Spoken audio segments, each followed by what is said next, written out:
Hey, do you think he fills this with gasoline? Here's your spooky spot on the Funko, Paka, Boo Hollow, Gabe, and Bone Buggy.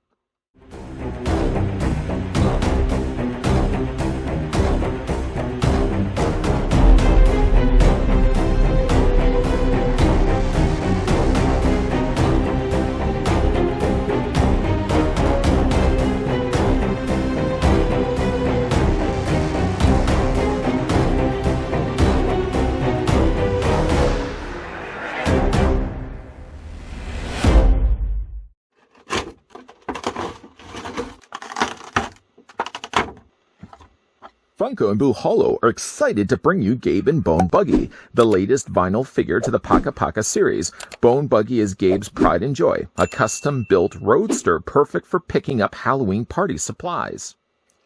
Gasoline. Even I had to shake my head for that one. Before we set our sights for something scary, let's grab the tape measure just to see how big this... Now, I'm going to go actually length to length. I'm also going to go from top to bottom. So we're going to give you 2 dimensions this time around. What, an extra treat? Yes. I like to throw in these things from time to time. First, from the front of the head, I guess the front of the head of the skull buggy, and then to the back of the bumper. The buggy itself is actually about 4 inches in length. And to spin that around, you're looking at it being roughly about, I'd say about 9 centimeters long. Then actually to take it to the top of Gabe's head, he has a little point on the back of his head, so we have to include that too. 4.5 inches. 4.5 inches. That's what we're working with. And that works out to be about 11 centimeters tall. Ooh, or I guess I should say, boo. Let's bring in a couple of other Boo Hollow figures. Here's what the Bone Buggy looks like next to Nina and Lucky. Funny enough, though, speaking of the Bone Buggy, Nina is also getting a release, a Nina and Witchmobile, which very much looks similar to the Bone Buggy, except it's all orange. It has sort of a gray cat face and has stars and moons printed all across the orange body. Yeah, I could see myself definitely picking that one up as well. And then also, too, to bring in the one we just recently had a look at, here's what it looks like next to Phineas and Scratch. All very different from one another, but they all kind of keep the same design and color scheme. I guess in color scheme, though, Gabe and Bone Buggy are, though, closer to Nina and Lucky, sharing a lot of the same blacks, the oranges, and the yellows. I'm getting a closer look at this right now. Sad to say, first of all, that the Bone Buggy does not roll. It's kind of a bit of a bummer. They're all vinyl figures. It's not like I really expected it to have rolling wheels, but it would have been a fun treat to actually be able to open this up and realize, yeah, that the Bone Buggy had some spinning wheels. What it does have, though, is it has a skull face. Now, I don't know if it's just the fact he loves skulls so much, he has a skull for his own face, that he decided to print that on the Bone Buggy as well, or do we assume as well that the Bone Buggy has its own personality, can actually talk, can actually feel, and voice his opinions? He's periodically telling Gabe, "Psst, we need more gas." Sorry, what? "We need more gas. Getting low. Getting low." Colors are really good on this one, though. I mean, again, it matches the same sort of white. Of course, the main white face. You got the upside down heart there for a nose. Big bulging eyes. I think actually they have reused, I'm pretty sure they're going to be reusing most of the body here for the Nina and Witchmobile. Again, the only thing that's really different from what I've seen at least, tires seem to be the same along with the rest of the whole body. The back that we're about to have a look at is, I think, the cauldron that she came included with Lucky. That's going to be on hers. Again, I'm sure I'm going to be picking it up at some point, so just wait it out. Just wait it out. Sooner or later, this guy's going to be reviewing it. I do like the coloring on this one. It does look like it's a little smudged right at the top here by the headlight. I don't know if you can actually see that or not.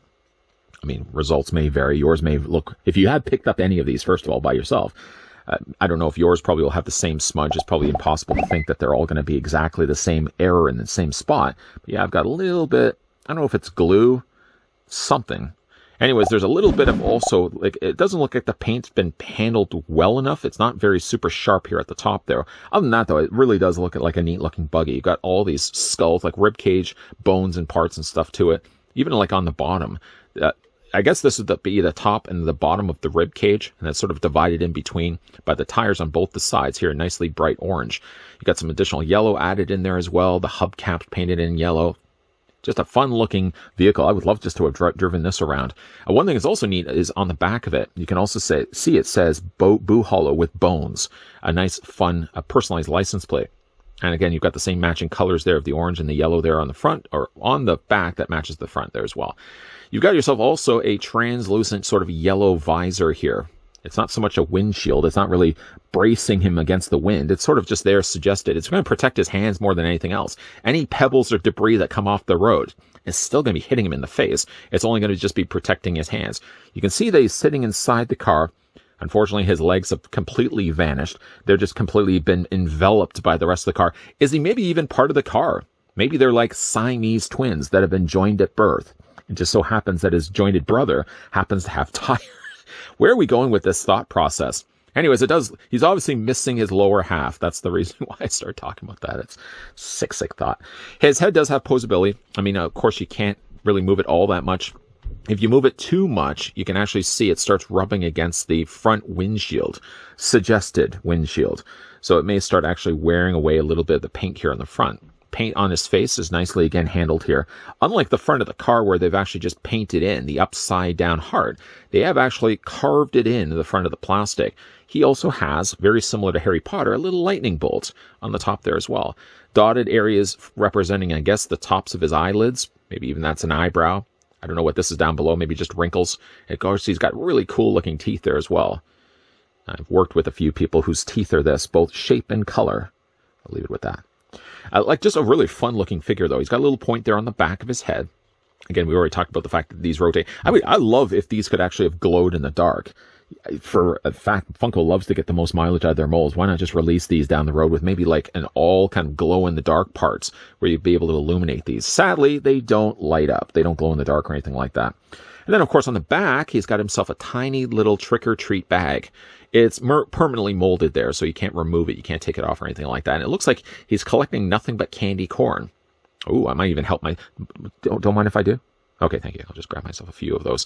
Nicely, again, colored. I mean, really, for the most part, like the paint's pretty good on this. There's a few little areas where I think like there's a little bit of white that's bled. I'm guessing maybe this is probably just all molded in the black plastic, and then they would have painted the parts over top of it in white. So yeah, there's a few little areas that the white left its home just a little bit. But overall, for the rest of it, it actually is a fun looking figure. Again, we've already looked at the fact that articulation is only just in the head, but it's really limited for what you can actually do with it. But just to put that one down, and again, bring in the other ones. There's Nina and Lucky. And again, we can also bring in Phineas and Scratch. The only ones also advertised on the back of the packaging that I haven't yet picked up are Raven, which sort of, again, kind of looks like a vampire. And then there was also Zeke, who's a zombie. Love me Zeke. I'm going to probably pick him up at some point as well. But, again, like the neat thing about these, as I've already mentioned, it kind of reminds me again of like those 80s decorations made by the Beasel company. I'm sure by now everybody... Having looked at this now the third time of the third vinyl figure of the Boo Hollow, I'm sure by now everybody's looked up the Beasel company and have probably said to themselves, oh yeah, I remember those. I used to put those up all the time. Usually just cardboard decorations that you got in kind of a layered pack, and you would just literally take them up and hang them up, and there would usually be like witches, and there'd be like cats and skeletons, all the traditional things, but all usually handled in like orange, yellow, and black, like the traditional colors for the Beasel, and again, traditional colors for Halloween as well. I really like these a lot. Again, this is a rabbit hole I could almost see myself. I know I'm going to be going down.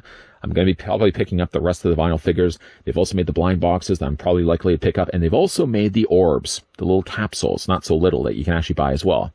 If I do pick up any more of those, probably see follow-up videos to these guys showing up, probably, I'm hoping, within the month of October. If not, maybe they'll overlap a little bit. It usually seems to be the case every single year. I end up doing all of these Halloween reviews, and they go way past the time of October. And if it was to me, I would just have Halloween-themed items all year round. But if I do pick them up, maybe future reviews of more of these will be following soon. Yeah, even though the Bone Buggy doesn't really actually have moving wheels, so it's not like the Buggy is going to be going anywhere, both Gabe and the Bone Buggy turned out to be a really fun vinyl figure. One thing also to note about the price point on all of these is that the smaller ones, like for example the Nina and Lucky, were a few dollars less. So the ones like Phineas and Scratch, and also the Gabe and the Bone Buggy, because they're larger vinyl pieces, they also get a couple of extra dollars tacked onto their price point. Again, if you are interested to get any one of these, any one of the three that we've looked at so far, I say thus far because we're probably still going to be picking up a couple more of these in the near future, yeah, you can pick these up over at Entertainment Earth. I'll provide the links down below in the video description, not only for this one, but the other two if you guys, again, are interested. I'm sure at some point, got to think most mileage out of the mold. That's always the thing I look at when I look at some of these things on this channel. If there's more mileage that a company can get out of the mold, it's always something I always express. getting this idea of all the characters that we've had some real fun looking at, the Nina and the Lucky, the Phineas and Scratch, and now again the big Gabe and the Bone Buggy. Yeah, Funko re-release these with the glow in the dark. Anything that's white really on these figures, I guess Phineas and Scratch may be the exception to the rule, but if they could put like glow in the dark paint on some of these parts and re-release them, glow in the dark versions of any one of these figures that we've looked at, I think would be a fun touch, especially be putting out on Halloween when you got the lights turned really low and you're watching your favorite spooky movie. What do you guys think? Of the three that we have looked at, ... with many more to follow, which one is your favorite? Is it Raven and Lucky, or Nina and Lucky? Is it Phineas and Scratch? Or is it Gabe and Bone Buggy? Let me know down below in the comments section. And as well, if you enjoyed this video, hit with a like.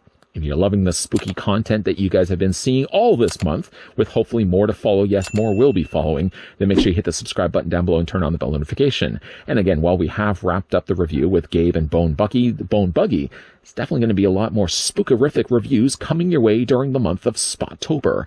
As always, thanks for watching. I went for the dramatic pause. Thanks for watching. See you guys next time.